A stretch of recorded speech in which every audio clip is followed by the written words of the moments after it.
বন্যার জল থাকার সময় তো আর বোঝা যায় না ঠিক কতটা পরিমাণ ক্ষয়ক্ষতি হবে, তবে জল নেমে যাওয়ার পর বোঝা যায় ঠিক কতটা ক্ষয়ক্ষতি হয়ে গেছে। ঠিক আমাদের বাগানটার মতো, বাগানটা প্রায়ই নষ্ট হয়ে গেছে। রান্নাঘরটা তো আগেই দেখিয়েছি, কাদা এতটাই নরম হয়ে আছে, এখন কোনোভাবেই ভিডিও করা যাবে না। তার সাথে সাথে বাগানে যে সমস্ত ছোটোখাটো আম গাছ ছিল, ফুল ফলের গাছ ছিল, সেগুলো প্রায়ই নষ্ট হয়ে গেছে। আমাদের বাগানে একটা বড় সাইজের ড্রাগন গাছ ছিল, অ্যালোভেরা গাছ ছিল, সেগুলোর গোড়াগুলোও এখন দেখছি পচে গেছে। বড় ড্রাগন গাছ থেকে কাটিং করে 3টে ছোট ড্রাগন গাছ লাগানো হয়েছিল, তার মধ্যে 2টো আবার নষ্ট হয়ে গেছে এই জলে। কাঠগোলাপ, পদ্ম সবেরই কিন্তু প্রায় নষ্ট।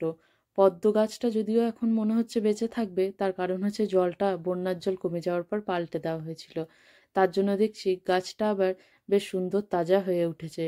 মাধবীলতা গাছ আছে, মাধবীলতা গাছটারও দেখছি ফুলগুলো পাতাগুলো কেমন ঝিমিয়ে পড়েছে। এখন বোঝা যাচ্ছে না গাছটা ঠিক থাকবে না থাকবে না। আর এই দেখুন, কত আম গাছ ছিল, বিভিন্ন ভ্যারাইটির আম গাছ, প্রায়ই কিন্তু নষ্ট হয়ে গেছে। ওদিকে দূরে কলা গাছ ছিল একটা, অন্ধ্রের কলা, সেটাও কিন্তু নষ্ট হয়ে গেছে। চুই ঝাল সেটাও দেখছি সব নুয়ে পড়েছে।